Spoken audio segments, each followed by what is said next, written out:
We have an intro video.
Ignition sequence starts. 6, 5, 4, 3, 2, 1, 0.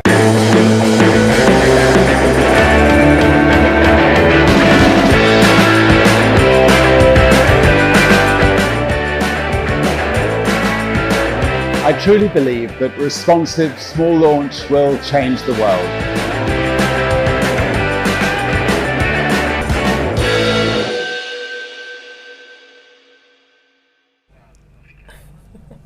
Welcome to Start Me Up. We are live from Spaceport Cornwall here in beautiful Cornwall, UK.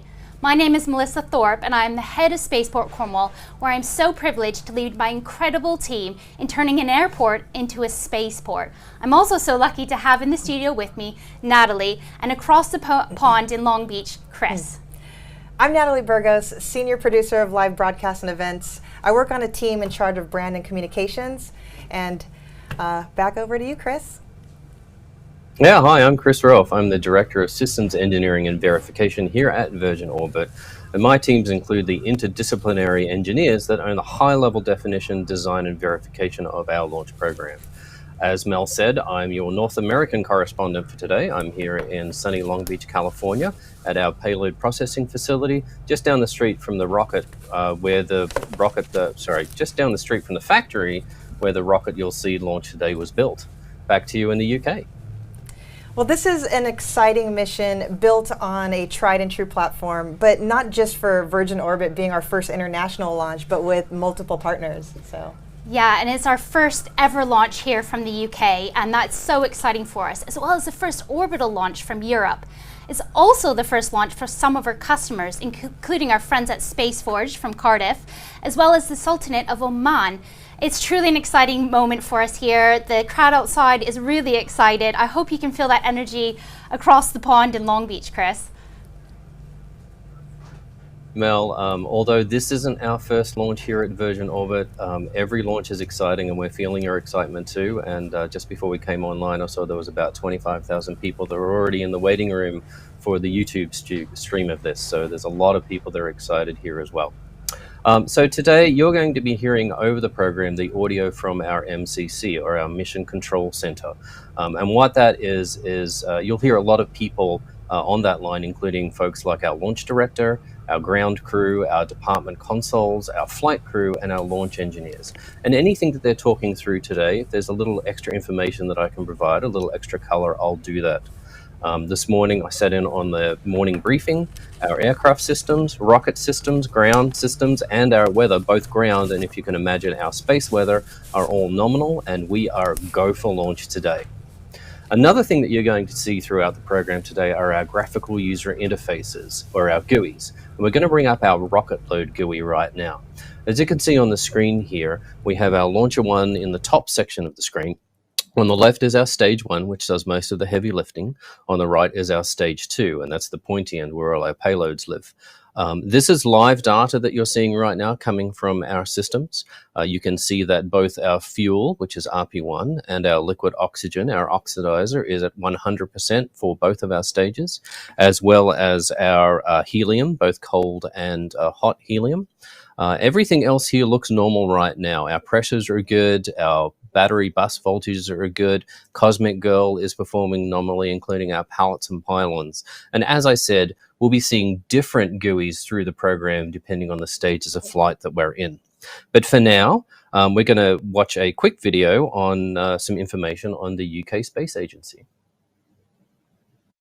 It's an immensely exciting period for the UK to be part of the very first launch of satellites into orbit from the UK.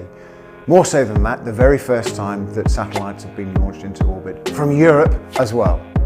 It marks a seminal point in the growth of the space economy for the UK, unlocking jobs regionally and nationally on the back of an £11 million investment in Cornwall with Virgin Orbit. Deeply excited to be involved, but more than that, it demonstrates the UK's position within the sector, launch alongside satellite design, manufacture, satellite operations, and the exploitation of downstream data as well. And more importantly, inspiring the next generation of youngsters to become involved in the space sector, whether from a technical perspective or from a business perspective as well.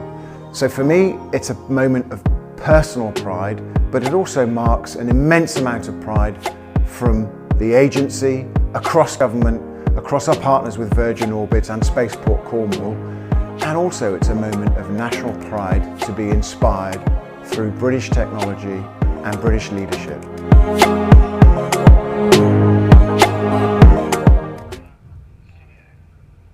So why are we here today? One word: satellites. Satellites underpin so much of our daily lives, and we're so lucky to have several of them flying with us today. First up is Prometheus 2 from the National Reconnaissance Office. And Prometheus 2 is 2 CubeSats, and it's a great example of joint UK-US partnership. Let's hear a little bit more about this amazing technology. This is the first MOD-owned satellite that we've launched in 20 years. And we'll be on the very first space launch from the United Kingdom with Virgin Orbit. So it's an incredibly exciting program and really does get us on the path to greater capability.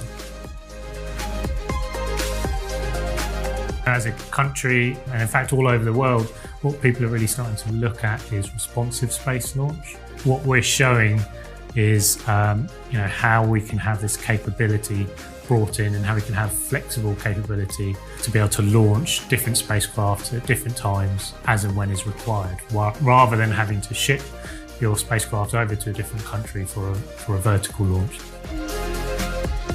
Prometheus 2 is a collaboration between MOD, between Defence Science Technology Labs, DSTL, and international partners, including the National Reconnaissance Office, the NRO, as well.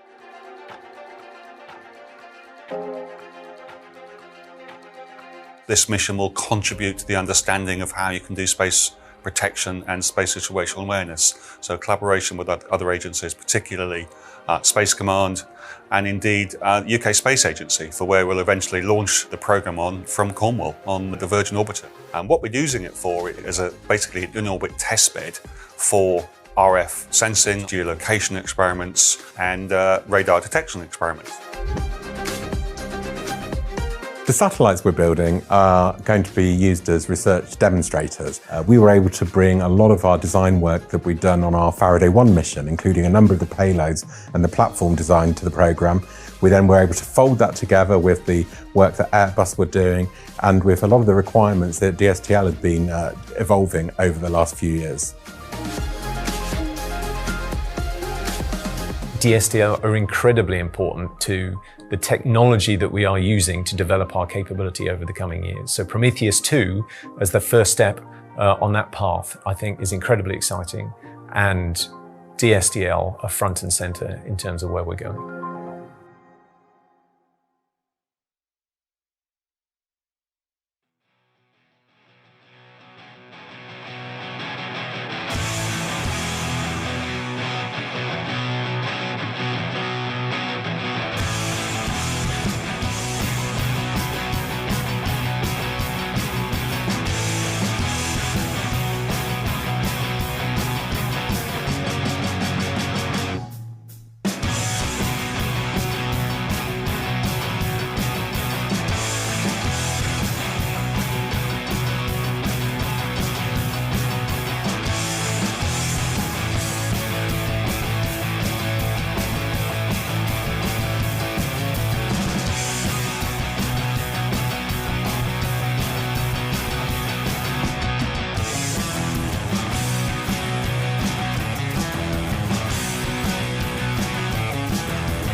Just a quick MCC update here from Virgin Orbit. Our red team has approached the vehicle to do our disconnects, and that is normal. That's normal for this phase of the mission. That means that we're fully loaded and getting ready to go. A couple of notes here on the Virgin Orbit purpose. We're on a mission to open space for everyone, and that's enabling a host of companies, research organizations, and universities to have the ability to have a space present where traditional ground launch is cost prohibitive. We support our customers to open up communication channels during natural disaster events, global and local conflicts. We're enabling the real-time monitoring of humanitarian weather and climate crises, providing infrastructure for telemedicine and global connectivity, controlling the environmental impact of production, and preventing illegal trafficking and smuggling. We're really proud of our customers' work, and we're grateful to be a small part of it. We're going to bring up a couple of graphics now and give you some information about our actual launch platform that we're using today.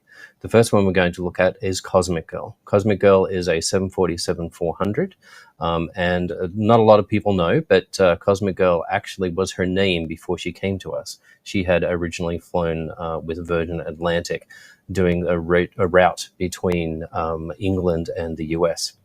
She's the baddest of them all, let's admit it. Launcher 1 is our launch vehicle today. She is a 2-stage rocket, as I had mentioned earlier, using both RP1 as the fuel, and we have liquid oxygen on board as our oxidizer. Stick with us, we'll be right back with some more facts.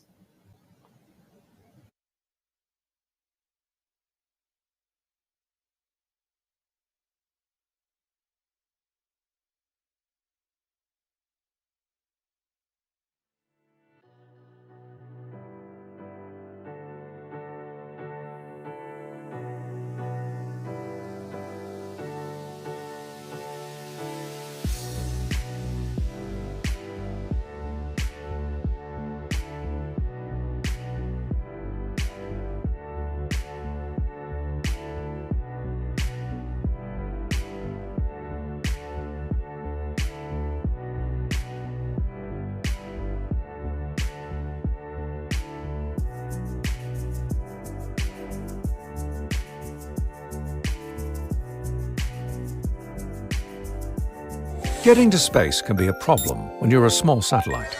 You're either grounded, waiting for a ride, or drifting in space for months before you get to your destination. But there is a solution. Air launch. Instead of launching a big rocket from the ground, you take a 35,000-foot shortcut straight towards the stratosphere. That's where you launch your rocket. You can fly smaller rockets more often to more orbits for less money. It's getting everybody's attention. But it's not a new concept. The first air launch happened way back in World War I. And for 100 years since, it's been a key part of some extraordinary projects. So what's new? Well, satellites for one. They caught up by scaling down. Small, cheap satellites mean more access to space. And demand has never been higher. It's a new era. The space economy of the future will rely heavily on small satellites, pushing the need for more dedicated launches. Imagine one satellite failing in your globe-spanning constellation. It'd be like, we need to launch a replacement and we need to launch now. Only air launch can do that. Why? Well, a few reasons. First, when you build a launch pad, cram it full of electronics, and set it on fire with a rocket engine, it takes a while to fix between launches. And to keep us safe back on Earth, under every launch is a no-go restricted zone. So if Weekend Warrior Willie finds himself sailing past that line, the whole mission could be scrubbed. This no-go box is smaller and farther from people when you launch from the air. Oh, and don't forget Mother Nature. Thankfully, the weather is better above the clouds. This can all cause congestion for ground launches, but not every mission can wait. Air launch can be more responsive, more flexible, and less disruptive. It's launch on demand, just like booking a flight. Now all you need to get to space is access to a runway and a dream. Wait, did I mention that it's an airplane that can launch your rocket to space from anywhere on the planet? Anywhere? That's huge, considering there are over 180 countries without easy access to a launch pad. They'll need to launch thousands of satellites to space in the next few years. Without air launch, the math doesn't add up. Soon, satellite makers and operators will be able to launch from anywhere at any time, and countries and businesses around the world will have access to space like never before. This is big. It's democratizing space. So the question is no longer, how am I going to get there? It's, where do I want to go?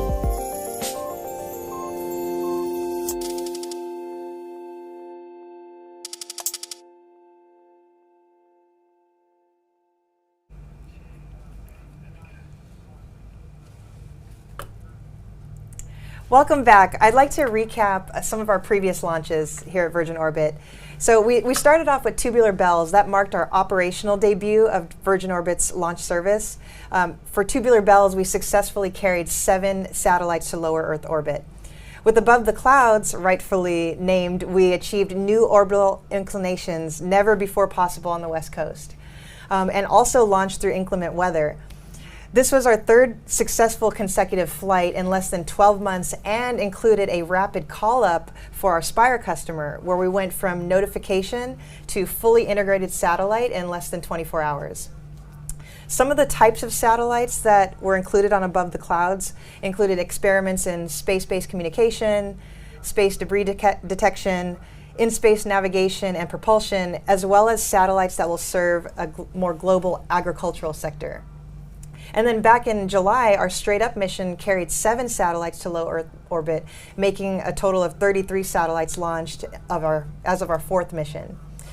Similar to this evening tonight in the UK, Straight Up was also our first demonstration of a nighttime launch. So that's pretty exciting for today. Absolutely, and we have been on the edge of our seats for each one of those launches over here. We've been watching each one. We've been learning so much for each one as well. And we've implemented in everything that you've seen here tonight, ready for us to launch for the first time in your first launch out of the US. So thank you for those previous launches. They've been so exciting. Yeah. And now it's our turn. But why are we here? Why are we launching from the UK? Well, we actually build a large majority of the world's small satellites here in the UK, but up until tonight, we have never been able to launch them. So with Virgin Orbit, we are now able to access space and be the gateway to space for not just the UK, but also for Europe. And that means a lot to a local economy like Cornwall. And for Cornwall, it means that we can bring jobs, we can grow and diversify the economy, and my favorite bit, we can inspire an entire generation of new people into the space realm. We're so excited and we're so happy to be launching with Virgin Orbit here. And I think we're going to talk about some of the future spaceports that you have coming up. Yeah, let's go ahead and take a look at this launch recap video for now.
Welcome back. Quick update from the Mission Control Center here.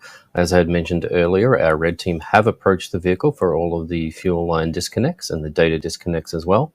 Another thing that we have checked since we were last on screen was all of our data communications to our downrange stations. We'll talk a little bit about the ground stations a little bit later, but we are confirming that all of the dishes that will receive the data from the rocket during its flight today are online, and we are still go for launch. You may be hearing on the mission control chatter the talk of an LCC. That's our launch commit criteria. We are currently working through all of our console permissions to hear all the go for flights from all of those departments. So stick with us. We'll be back in a minute.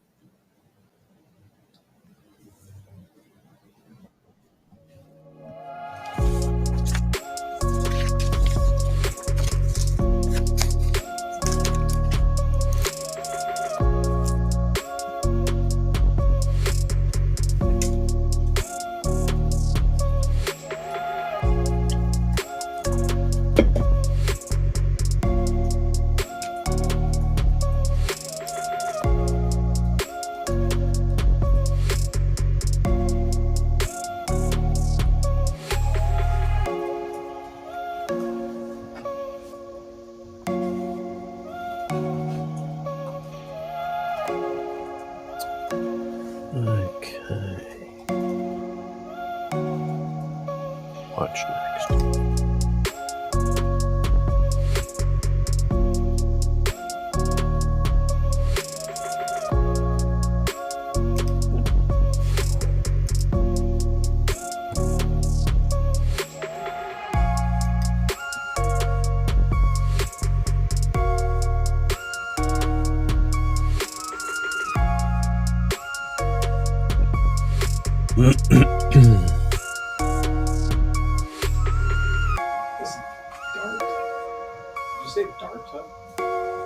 Data, as pronounced in the America, data.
LD on control, be advised you started number 3 engine on Cosmic Girl.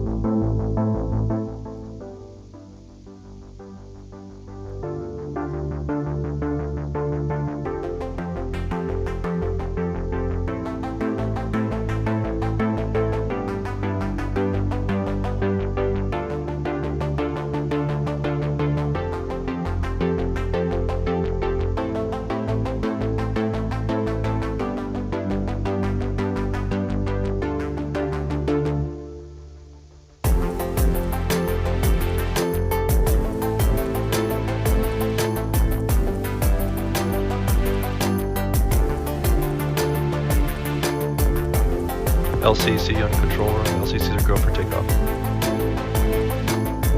Base copies on control. MCCs go for takeoff.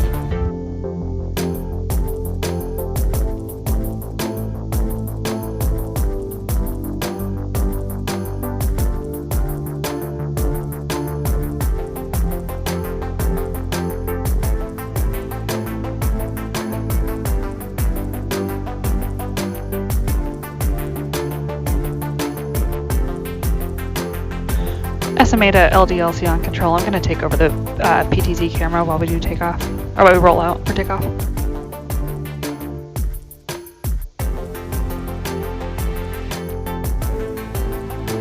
LD on control room. SMA, please repeat. I'm going to take over the PTZ camera for takeoff and roll. Or sorry, roll for takeoff. Thank you.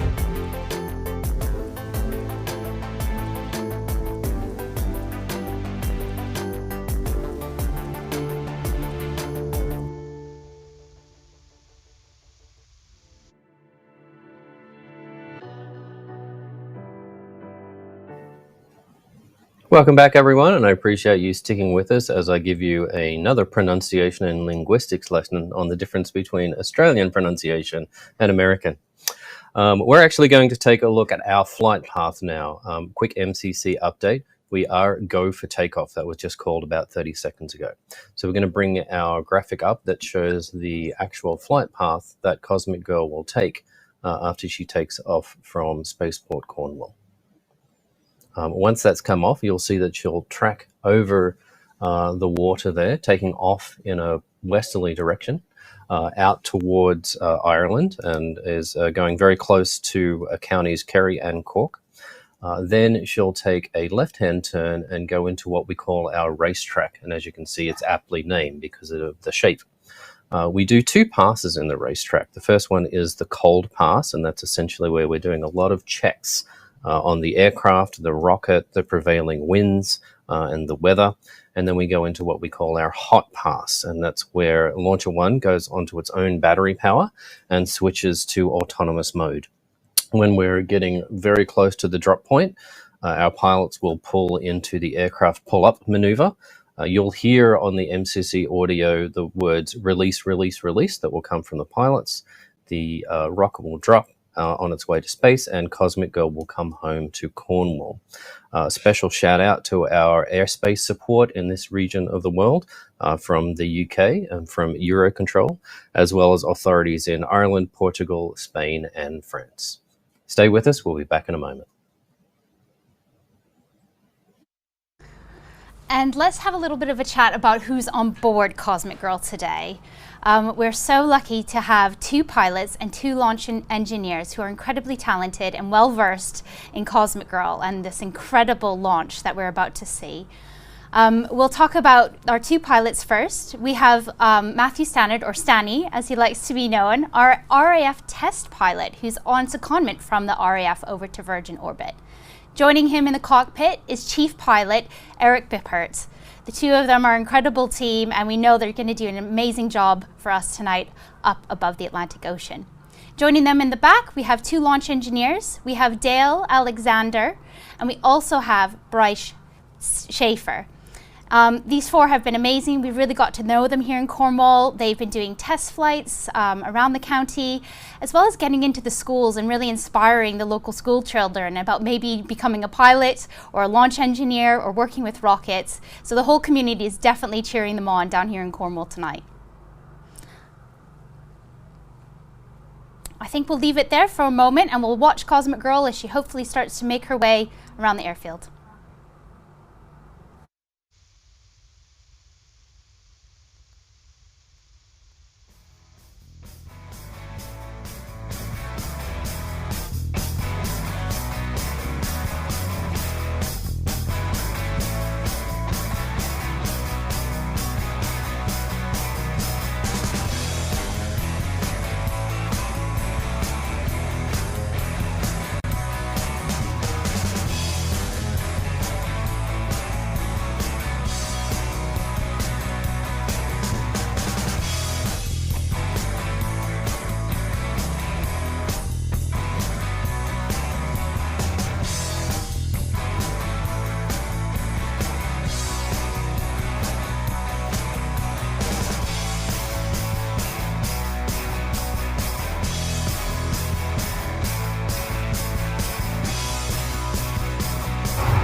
Control, be advised, Cosmic Girl's taxi.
As you can see on our visuals right now, Cosmic Girl is taxiing. Like I had said earlier, we had cleared all of our launch commit criteria and cleared for takeoff. Our ground crew had cleared the area, and our pilots are ready for takeoff. So we're just positioning ourselves for wheels up, still planned in the next minute or two.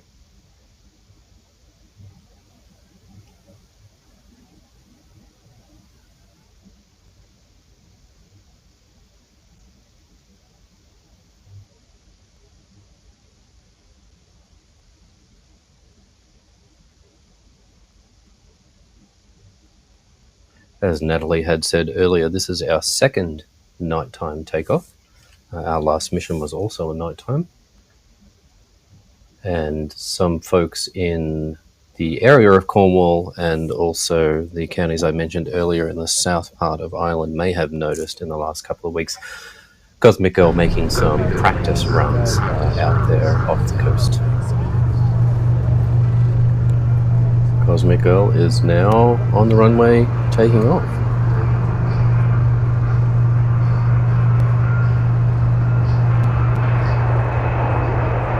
And we are wheels off the ground.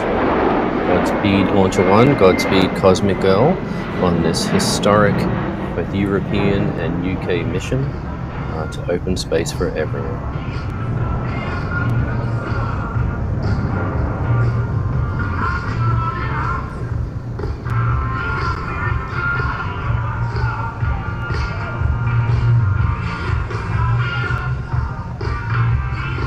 As I'd mentioned earlier on the flight path description, Cosmic Girl will now bank to the left and take her route, which is approximately west-southwest out over the ocean from Spaceport Cornwall.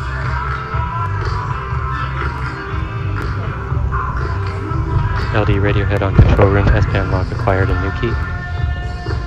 Copy, S-band lock acquired in Newquay.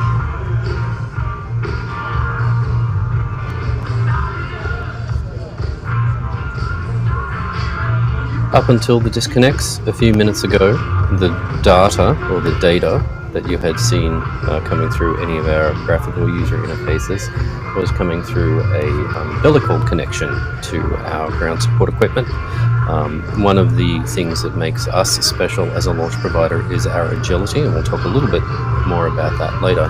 But the bulk of our ground support equipment is mobile, meaning that some of the new aircraft we have purchased here at Virgin Orbit, being cargo aircraft, we can load a couple of rockets plus all of the ground support equipment, which includes our rocket fuel and our liquid oxygen conditioning ground support equipment, can be loaded on the aircraft itself and then transported to whichever runway can support a 747. So we unload the rockets, we mate the payloads to the front, usually through a special clean room that has been set up.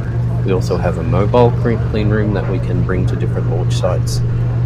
Then it's attached to the rocket, and that can be done either inside a clean room or while it's still attached under the wing of Cosmic Girl. And we've done that a couple of times on recent missions, where we essentially back up the payload conditioning trailer to Cosmic Girl while she is attached under wing with Launcher 1, and then done the connection there.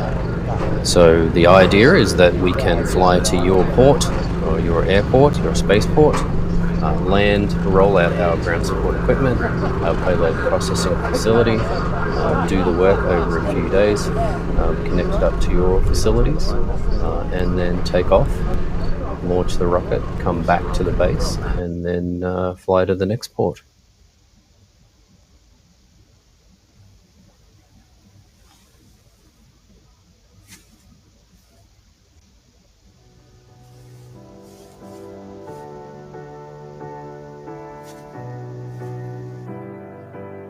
You can see on the graphical user interface here, all of our temperatures and pressures remain to be nominal. Some of the more interesting stuff you'll see is now down at the bottom of the screen, where the Cosmic Girl panel shows that she's currently a little over 300 miles per hour and steadily climbing, just gone past 12,000 feet.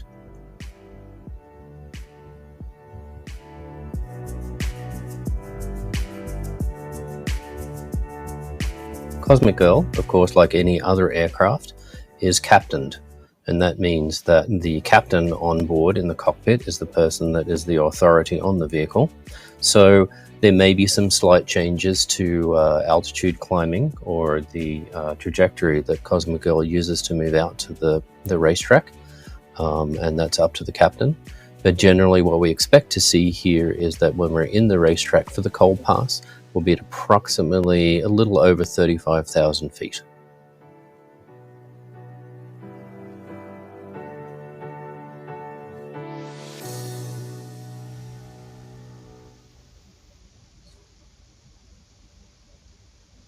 I had mentioned the data coming through earlier through an umbilical. Once we had disconnected from that IT trailer that's sitting on the tarmac next to Cosmic Girl, all of our data is being streamed through RF links or radio frequency links. So they're essentially a type of Wi-Fi.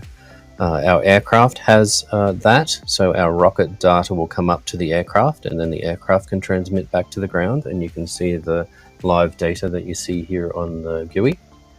Once the rocket is dropped, it has its own S-band transmitter. It's a relatively tried and true technology, S-band. That's the same technology that streamed the photos of the initial Apollo moon landing through the Parkes Radio Telescope in New South Wales, Australia, back before I was born. But that will be transmitting to multiple ground stations that are across the globe as we fly our trajectory to orbit. We will show some graphics a little later in the program that show the trajectory of the rocket today, as well as the ground stations that will be tracking her as she works her way to release the payloads.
Wow, that was amazing. I had to step out and see that with my own eyes. So thank you, Chris. That was so informative as well. I'm absolutely buzzing. That was huge. And now we can't wait for rocket launch. I'm now joined in the studio by a good friend, Steve Isley, who is Vice President of Business Development from Virgin Orbit. Hi. Hey, Mel. Yeah, I mean, what an exciting day. And I'm really pleased to introduce the Secretary of State, Grant Shapps, who's in charge of the Department for Business, Energy, and Industrial Strategy, leading an economy-wide transformation by backing enterprise and unleashing the UK as a science superpower through innovation. Grant, thank you so much for being with us here on this historic day. You've really been instrumental in helping bring launch to the UK and supporting the industry. You probably know this is actually the first, of course, historic launch from UK soil and also historic launch from Western Europe. Tell our viewers, what does this day mean for the UK? We're very excited about the launch. I mean, this is something which we've been working on for more than a decade now. As you rightly say, the UK tonight will become the first country to launch satellites from European soil, and that's been a long process involving a lot of folks, not just at Virgin, but throughout our space sector, which employs about 47,000 people. It's much bigger than most people realise. And the other thing people possibly don't know is that more satellites are produced in the UK anywhere outside of California. So we're big into producing particularly the smaller and the nano satellites, the type that Virgin Orbit put into space. And so to see these 9 go up finally this evening, it's extremely exciting, and we're delighted to have backed this launch. And Cornwall could be one of 7 spaceports springing up throughout the UK. So we were excited to see this one and others developing. And you mentioned some of the industry here in the UK. So how do you think this and future launches will really help propel the space ecosystem in the UK, including jobs? And what makes the UK such a great destination for launch and for space? Been set. Yeah, I mean, for a start, I think anything like a space launch just puts it front and center of people's minds. I was just watching the top of the 10 o'clock news here on the BBC, and I see they were giving this a mention and saying that the satellites are being launched right now. It brings people's attention to it. So if you're a youngster and you're watching this tonight, or you're catching up on it tomorrow, you'll be understanding that space launches are something that happen from the UK. I think that's incredibly important. It brings more people into the business. You asked the sensible question of why the UK. Well, it happens that particularly for the type of satellites which are increasingly getting launched, a lot of these smaller satellites, they've gone from about 1% of the market to 11%.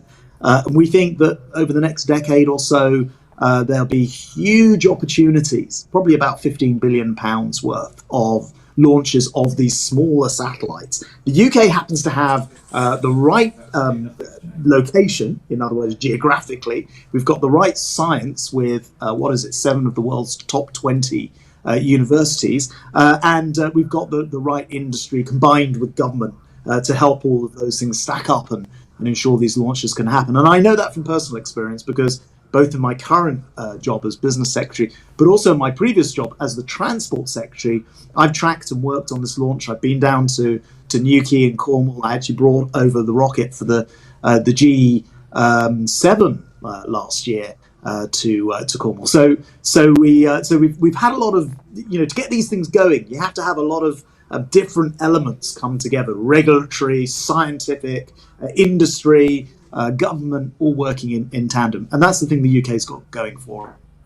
And we know that you have a strong love for science, and part of your platform is making Britain really a science superpower. How do you see space launch and this ecosystem developing in Cornwall contributing to that? Well, look, it's hugely important to that. I was just looking across the kind of list of the payload tonight. There are a whole variety of different satellites. So you've got Amber 1, that's a satellite that's built in Glasgow. You've got Prometheus 2, that's a satellite built in Hampshire. You've got Spaceforge satellite that's built in Cardiff. So you see, as I go around the country here, every part of the country, every part of the United Kingdom has got a link to what's going on in Cornwall tonight. And that's incredibly, incredibly important and exciting. But as I mentioned before, not to take anything away from Virgin Orbit, because you guys have got there first with this unique launch system that has so many benefits. But we have a number of vertical spaceports being built and being planned, so 7 in total. And I'm expecting to see vertical launch from Scotland, for example, possibly later this year or next year. So this is an exciting time. It's worth a lot of jobs, not just in Cornwall there, perhaps 250 or so, but actually across the country, in the thousands, in the tens of thousands, and making the UK a great place to do space. Yeah, and you mentioned some of the payloads on this mission, and there's some firsts. I mean, there's the first Welsh satellite, the first Omani satellite.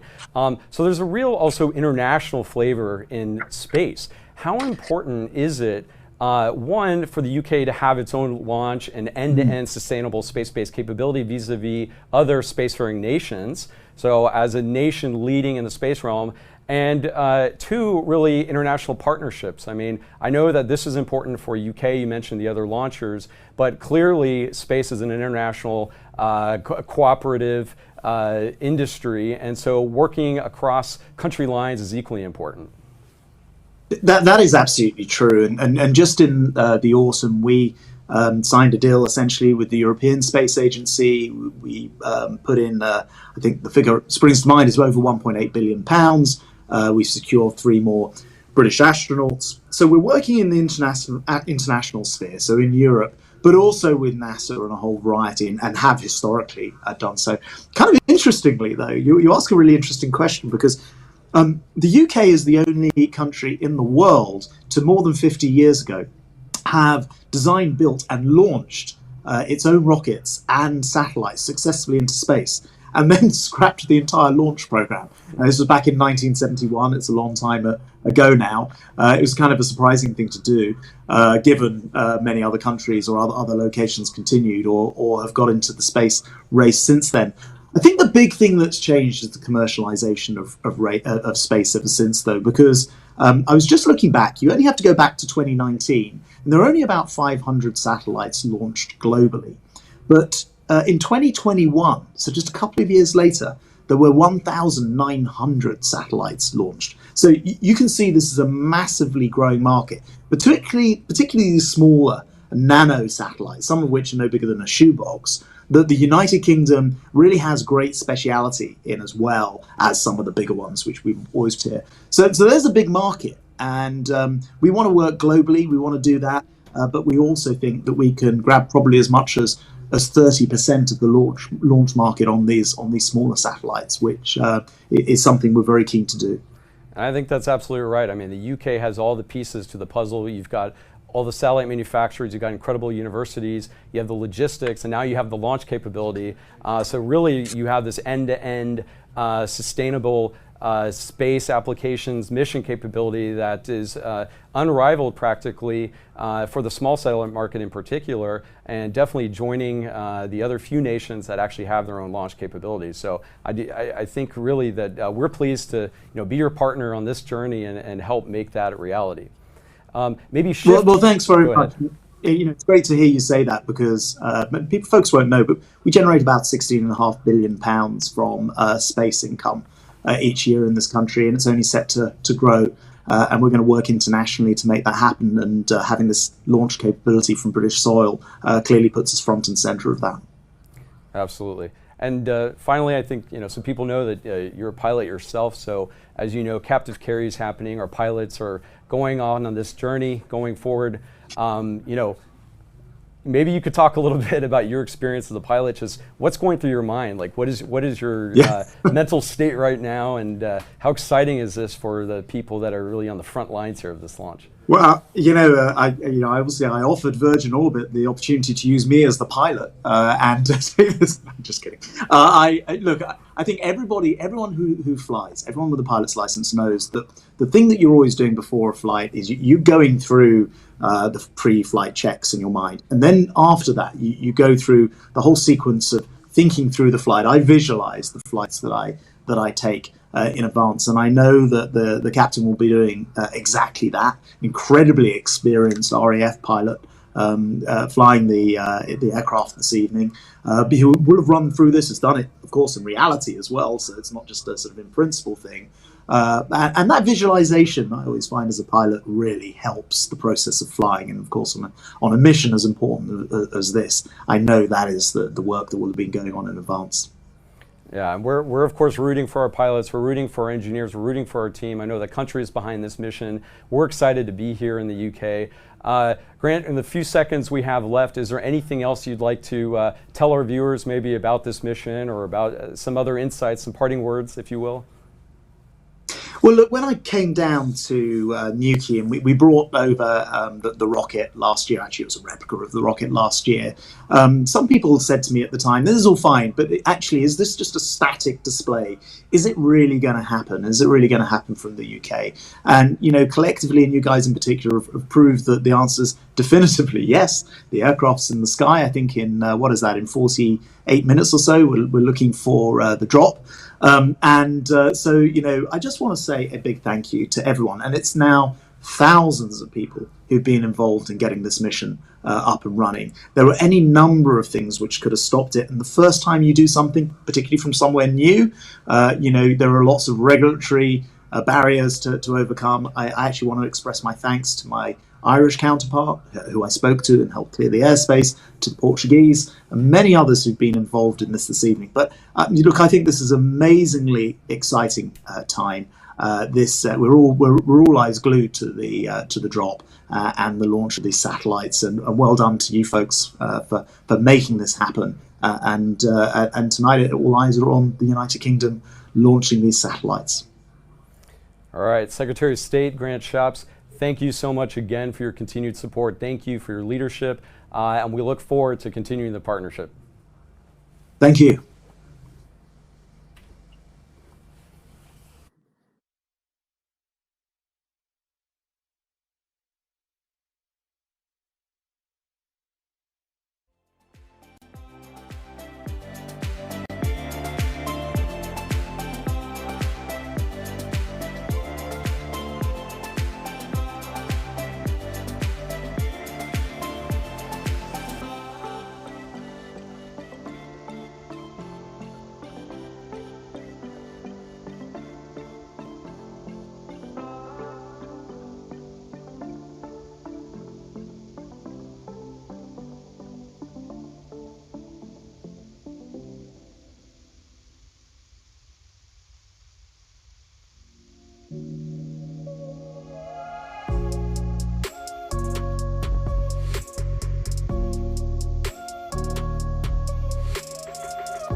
Welcome back, everyone. This is sometimes thought of as kind of the more quiet part of our mission. Obviously, we haven't dropped the rocket yet. When we light that candle, things are going to happen very, very quickly. For those that have been watching our GUI, you can see that all of our fuels are nominal. But one thing that we are watching, keeping a close eye on, is our payload adapter fairing temperature. During the climb, the aircraft right now is at, I believe, just over 30,000 feet, which is nominal.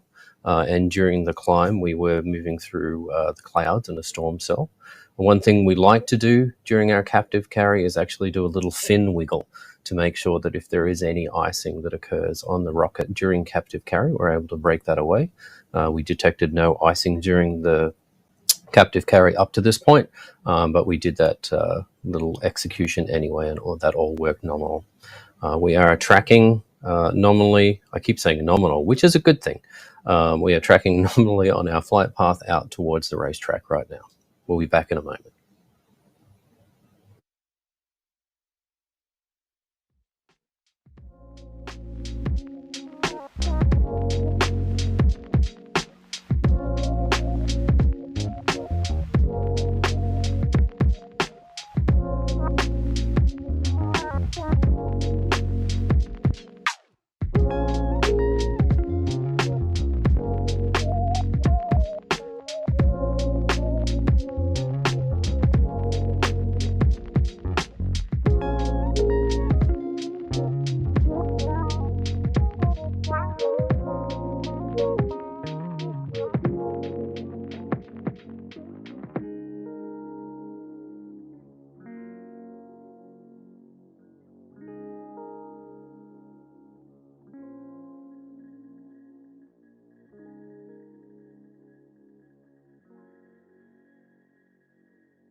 Hi, everyone. Welcome back. I have a very special guest with us, Colonel Davis, who is the director of the Office of Space Launch at the NRO. And Colonel Davis is joining us here today on behalf of one of the payloads that is flying with the launch today. And so we're really excited to have you. Thanks for joining us. No, thanks for the opportunity. It's absolutely great to be here and play a small role in this truly historic launch. So when you and your colleagues heard about, at the NRO, first heard about the possibility of launching out of the UK, what did you think? Yeah, it was absolute excitement. Since the very existence of the NRO started over 60 years ago, we've really taken great pride in how innovative, how we like to advance the state of the art and the art of the possibility when it comes to operating in space. This was just really another one of those opportunities to do something brand new, to do something exciting, and that's all really truly in our DNA. And so, of course, I mean, there are other launch sites, historic launch sites in the USA, like Cape Canaveral, Vandenberg. What do you see as the value of having additional launch sites, in particular out of the United States? Yeah, anytime that we can go to any different launch site, any different launch capability, that adds diversity to the portfolio of launch solutions that we as the NRO launch providers are able to give our customer set. That enables them to be able to not hinder what they're doing with their technologies and really opens up the aperture for more advancement and more ability to do what we need to do in space. And so do you see then there being potential advantage or value to geographical spread, particularly when you think about launching internationally? Oh, no doubt. And that's just, again, the diversity that we're talking about. And anytime that we're not committed to any one or two launch sites, that just it enables us to do different things, to do better things from wherever we need to do. Absolutely. And yeah, we agree. We think there's definitely different opportunities to provide access to different orbits and mission capabilities internationally.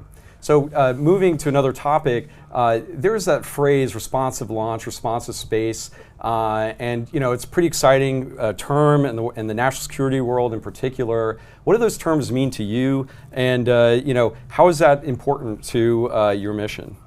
Yeah, responsive launch from my perspective is really being able to be responsive to my satellite customers' needs, to be able to deliver a launch solution when they need it, where they need it, how they need it, unconstrained. So having vertical launch, having horizontal launch, all of those things, add additional toolbox, adds to my toolkit that I can take to my customer set. Yeah, absolutely. And then, of course, launching on demand potentially would be a whole nother benefit within a 24-hour period or so, which is something Virgin Orbit is trying to accomplish.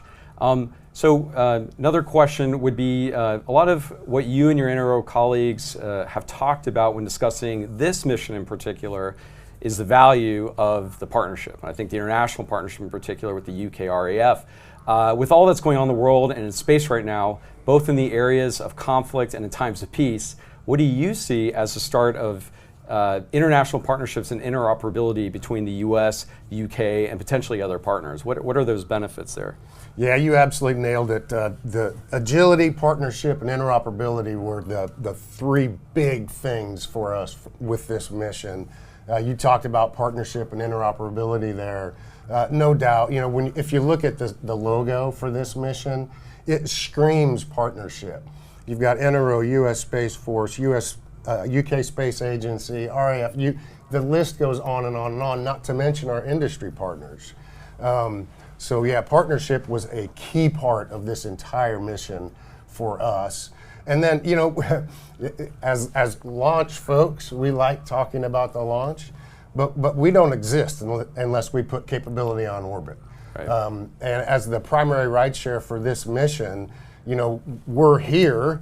I have a job to get capability on orbit And with these primary payloads that we're working with the UK MOD and DSTL, that's the whole goal, is to be able to demonstrate our allied interoperability with that data sharing across our partners in this, as you mentioned, incredibly dynamic and quite frankly dangerous space environment that we're dealing with today. So you definitely see that this type of partnership is something that will be valued going forward, and more such missions will likely be accomplished then in the future. Well, yeah. I mean, anytime. Who knows what tomorrow looks like, right? But again, anytime I can provide unique solutions, any other kind of launch solutions to my customer set, that's attractive to them. So yeah, we certainly hope to. Yep. This has been the Cornwall community here, the Cornwall Spaceport, the Newquay community have just been absolutely fantastic. We were in a taxi the last time we were down here, and they were like, "Oh, are you out here for the launch? That's so exciting!" The community is just really embracing, and it's fun to be a part of that. Yeah, exactly. I mean, especially being a historical first here, I mean, it really means something to be part of it. So it is, you can feel that excitement, whether it's in the taxi cab or at the launch site. Yeah. And then finally, the other major element of the partnership that often gets discussed is between government and commercial industry. How is the ability to leverage commercial industry in particular, and in order to tap into new capabilities, change the way that you and your colleagues work and think about missions? Well, and it enables us to really unlock the innovation. That we are all about advancing technology and innovating. Nobody does that better, more efficiently, quicker than the commercial environment. So anytime that we on the government side are able to put constructs in place, like the contract that we used to acquire this particular launch service, that really harnesses the energy and the power that's in that commercial industry, so we can work together better and ultimately advance our U.S. and allied capabilities. Yeah, I couldn't agree more, of course, on the commercial side.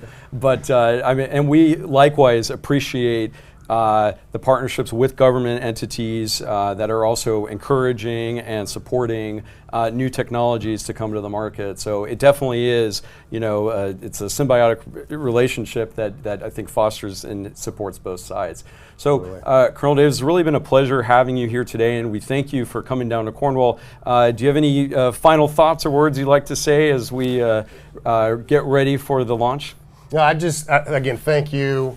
Thanks to Mel, who's been the host most of today on this, her and her team, and then the Virgin Orbit and Virgin Orbit National Systems teams have just been fantastic to partner with on this particular mission.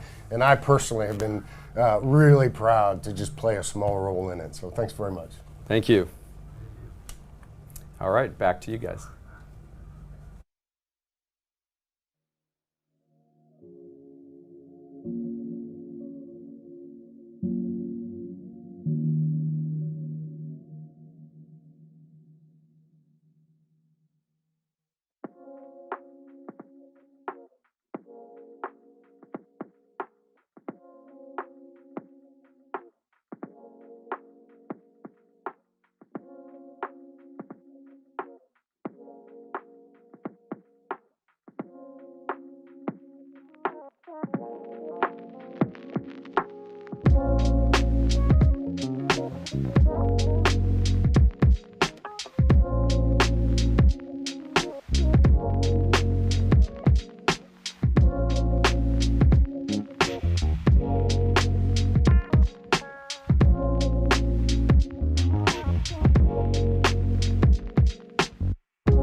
Welcome back, everyone. As you can see from the data that we're just showing on our graphical user interface, all of our levels are still nominal. We're watching, as I had mentioned earlier, we're watching that payload adaptive temperature, but that is still doing totally fine for this phase of the flight.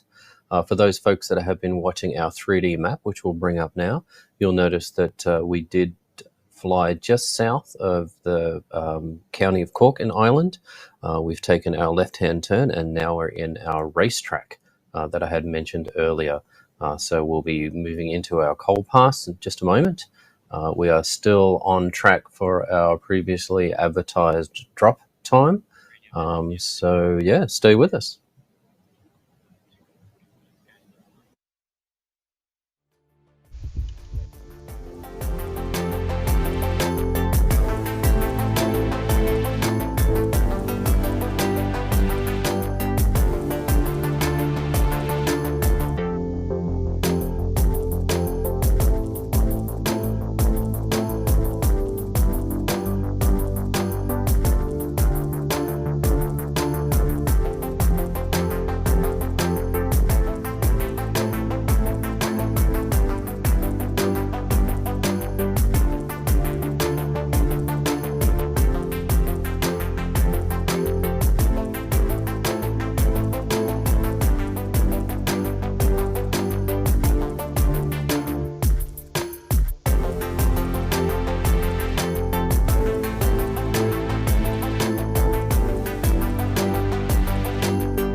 Welcome back, everyone. You already heard about the Prometheus payload that is one of our payloads that we're taking to space today. I want to tell you a little bit more about a few more of the ride shares that we have on board. The first one there is the IOD-3 Amber, or commonly known as the IOD, which is developed by the Satellite Applications Catapult and Horizon Technologies and is built by AAC Clyde Space, all based in the United Kingdom. IOD-3 is expected to be the first of more than 20 Amber satellites to provide space-based maritime domain awareness data to users. Another one is CIRC, or the Coordinated Ionospheric Reconstruction CubeSat Experiment. and it's a part of a joint mission between the UK's Defence Science and Technology Laboratory and the US Naval Research Laboratory. Third one there is Dover, which is developed by the RHEA Group of Belgium, and it's the company's first satellite in its 30-year history. We're very proud to be carrying her on board today, and is being co-funded through the European Space Agency's navigation program and built by Open Cosmos of the United Kingdom. Dover is a small sat that was created as a pathfinder for resilient global navigation satellite systems. We're going to bring up the GUI again. Just a couple of notes from the MCC. Our launch commit criteria for terminal count has been given the all clear. The terminal count is the portion when the rocket goes into an autonomous mode. We did have some questions on the YouTube stream that I want to address. Some folks saying this is actually the second launch after Wallace and Gromit went to the moon for cheese. Thank you very much for that. And also the use of Fahrenheit versus Celsius. Typically in the aerospace world, we use imperial units over metric units. I think that's all I got for the moment. Like I said, we're moving into the cold pass, and things are about to get very exciting. So please stay with us.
The moment we've all been waiting for is about to come. But before that, we want to talk a little bit about the mission name, Start Me Up, which is named after the iconic British rock band's record, Start Me Up, that was released by Virgin Records in 1981.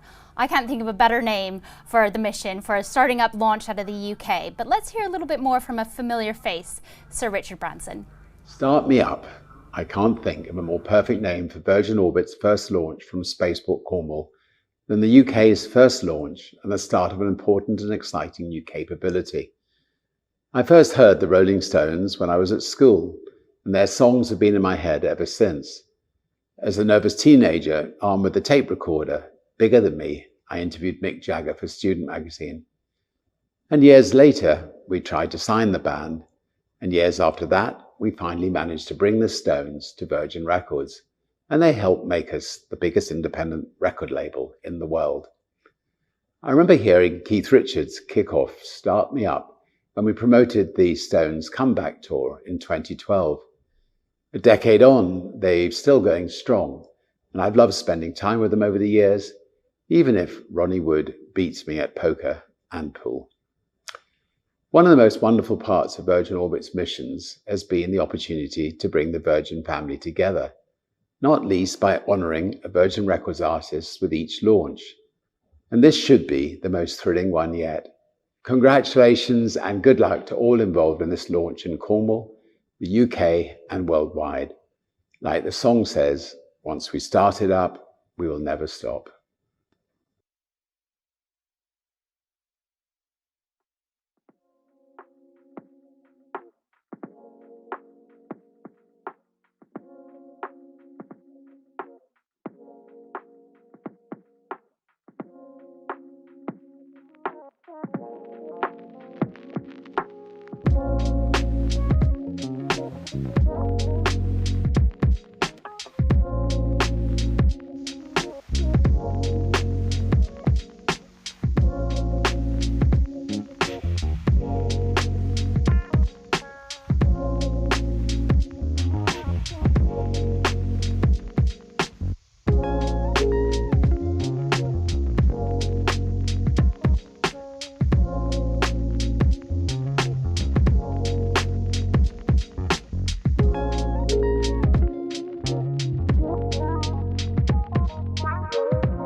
Welcome back. Just a quick update from the MCC. As you can see on the screen right now, we have made it through our cold pass and we're now working through the hot pass. The counter on the left-hand side is a little bit of a misnomer because it's really drop ready time. And I also did want to mention, you probably saw a quick camera feed that we had where the screen looked black. That's actually nominal because that was a live camera feed from the camera that's actually on the rocket underneath the payload fairing. You can see now this is an aft camera view from the drop. So we have, it looks to be a successful ignition of the stage 1 engine as we make our way to space.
Like I had said before, a lot happens very quickly after drop. You can see here that we're actually getting towards the end of our stage 1 burn. Everything is nominal so far. We've had our pitch up on the bottom, on the burn time Stage 1 throttle down down commanded. on the graphical user interface if you do have that one up. We have made it through max Q alpha, which is one of the most stressful physical moments for the rocket, very comfortably through max Q. And then also through our maximum heat, aerodynamic heat heating. We have made it through MECO, our main engine cutoff. That is our Newton 3 engine shutdown, is reported as nominal.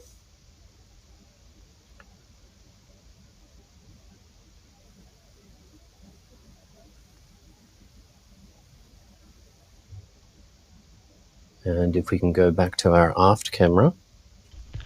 Fairing brake wire is broken.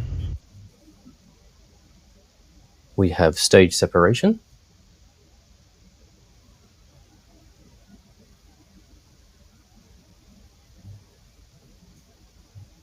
You may see dropouts in the data during the flight here. That is expected as we're switching between the different ground stations that are picking up the signal from the rocket.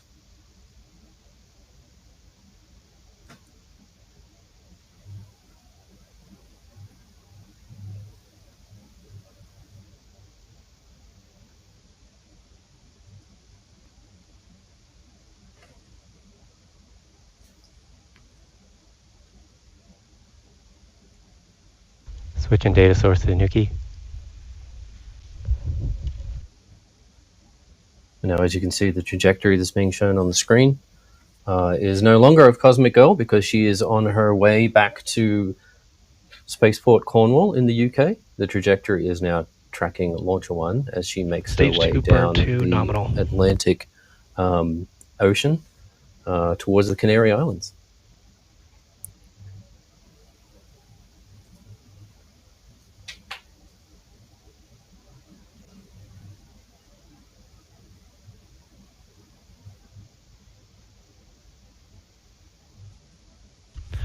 Stage 2 trajectory nominal.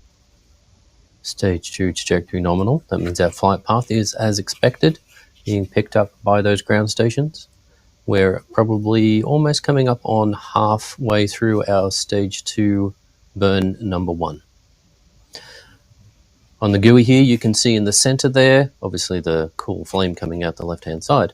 but you can see the fuel and the oxygen leaving the stage as it goes through the engine. Another really neat thing to see is the gimbal over on the left-hand side. The blue square with the dot in the middle shows you the position of the engine as it is steering stage 1. Stage 2 burn nominal.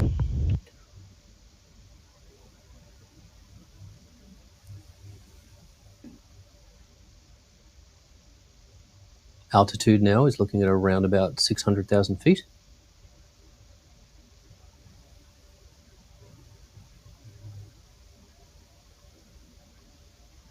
Approximately 3 miles per second.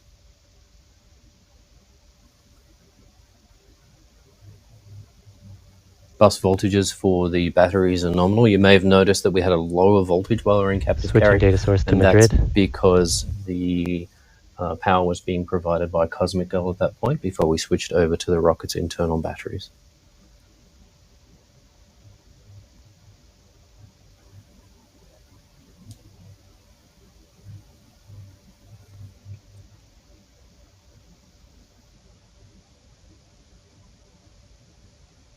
Stage 2 burn is a little longer than the Stage 1 burn, so this might take a little while for us to get to second engine cutoff 1.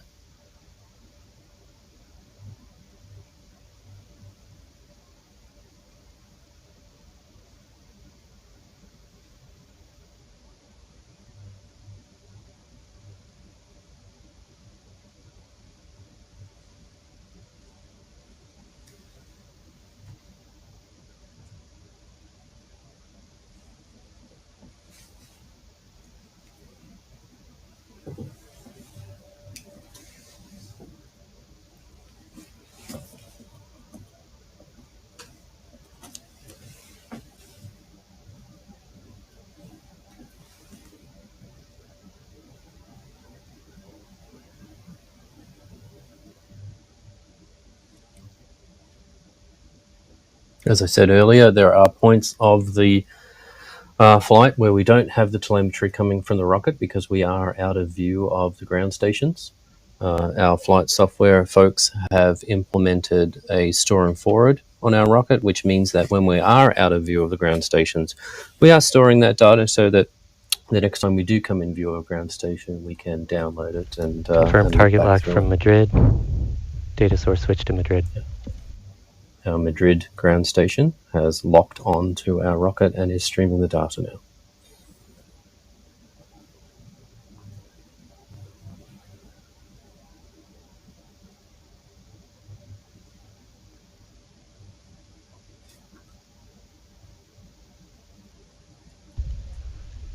Confirm signal from Maspalomas, switching telemetry source to Maspalomas.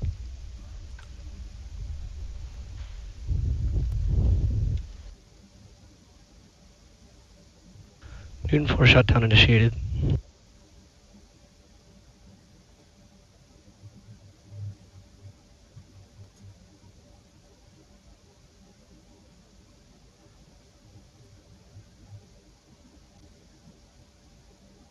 You just heard the call for Newton 4 shutdown. Newton 4 is our stage 2 engine.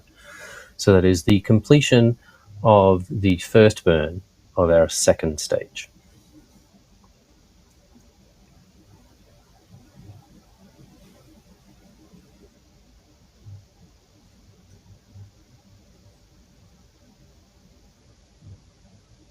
You can see along the bottom of the screen right now, our flight timeline has been updated to show the Cosmic Girl is returning, obviously, and then Launcher 1, which takes up the majority of the flight timeline there, is at our S2 cutoff, or our second stage engine cutoff.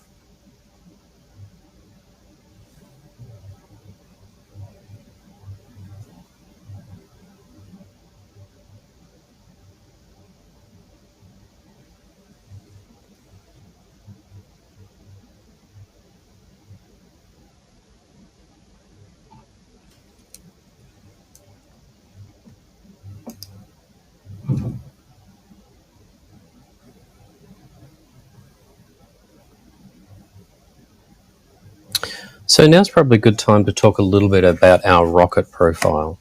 Like I said, once we get to drop, a lot of stuff happens very, very quickly.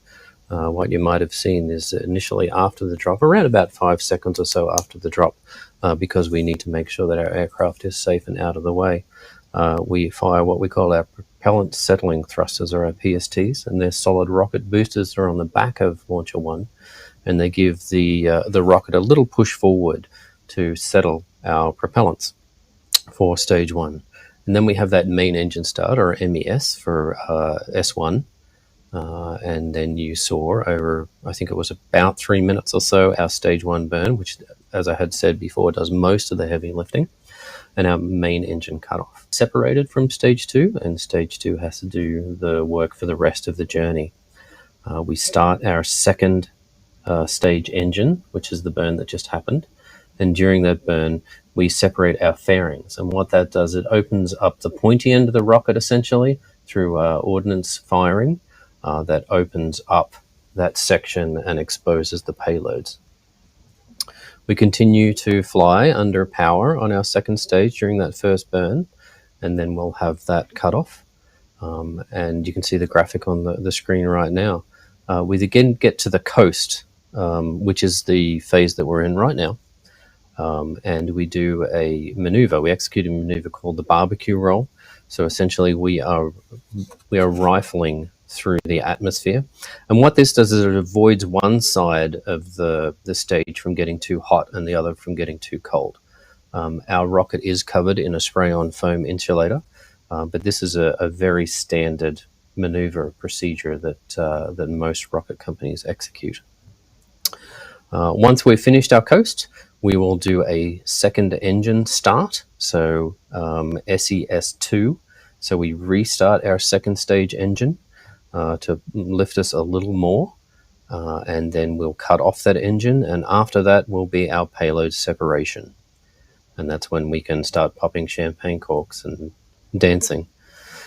After payload separation, we do have a couple of extra things that we want to do here during this mission, and we will do a maneuver called the CCAM, or the Contamination and Collision Avoidance Maneuver, and then we will actually fire our second stage for a third time, so you'll hear calls for SES, or Second Engine Start 3, and then SECO, or Second Engine Cutoff 3. Once that's complete, we go into a phase that we call safing, and then the mission is complete.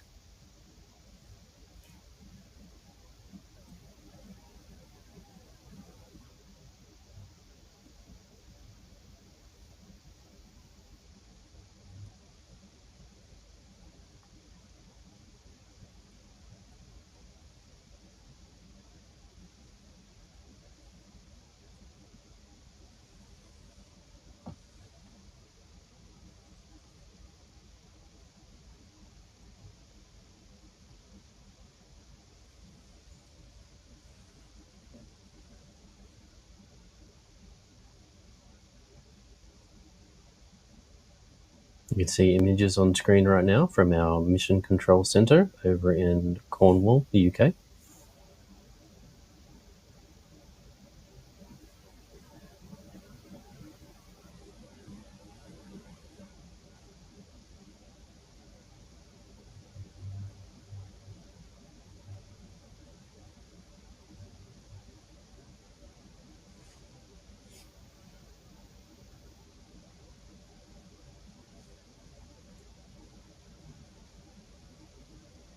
Take a moment to say how much we appreciate the folks that came out to Cornwall this evening to watch our launch. It is a historic day, obviously, for the United Kingdom, but for Eastern Europe as well. And we very much appreciate you all being here today, including those folks that have joined us on the live stream through YouTube. Thank you for being here and being part of this journey with us.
control, we're going to change the traffic light back to green.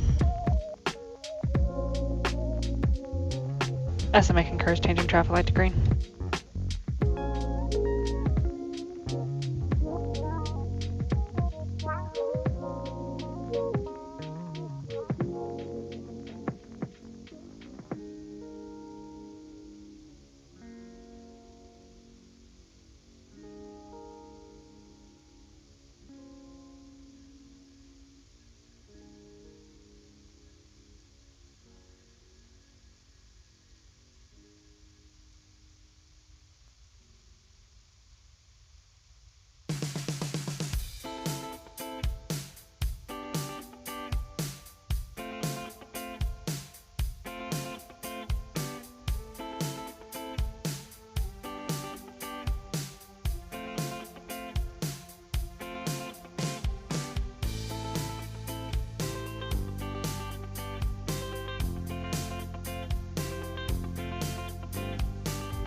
LD to SMA on control, do you copy?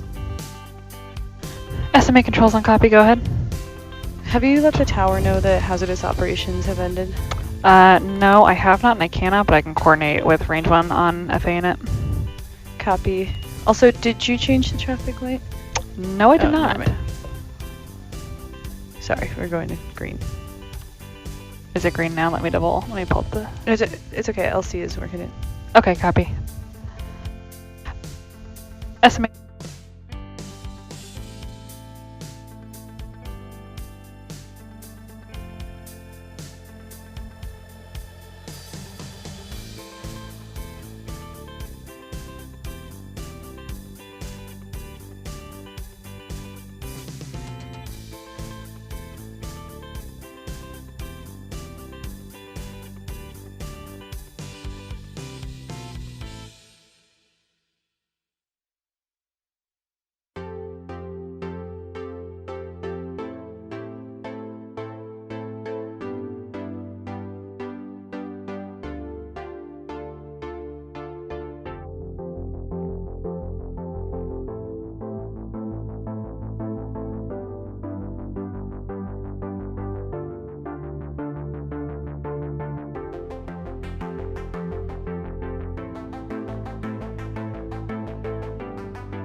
Welcome back, everyone.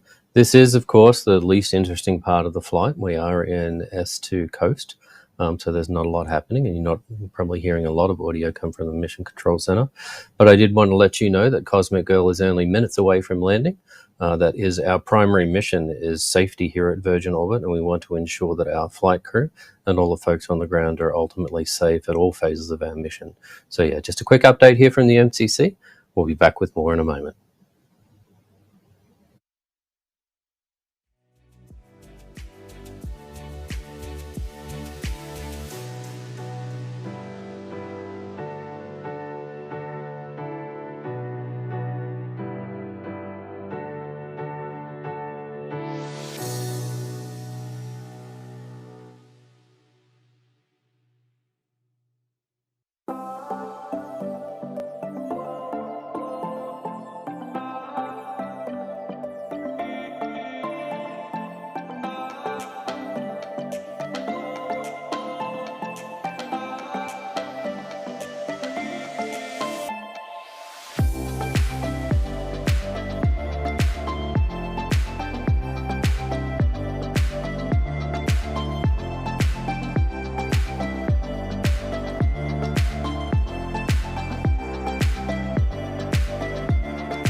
Welcome back, everyone. It appears that Launcher 1 has suffered an anomaly which will prevent us from making orbit for this mission. We are looking at the information and data that we have gotten, and we'll be back with you in a moment with more.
Welcome back as we see Cosmic Girl touching down back to UK Spaceport Cornwall. She did a magnificent job today and was fully successful in her portion of the mission. As I had said earlier, Virgin Orbit's #1 priority is the safety of our flight crew and the folks on the ground as well. So we can see that she has come home safely.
Welcome back, and thanks for sticking with us for this long, everyone. We have experienced an anomaly, and we are gathering more information. I did want to take this opportunity to thank our customers, our Virgin Orbit team, VONS, UK Spaceport Cornwall, of course, and our BSL interpreters over in the UK.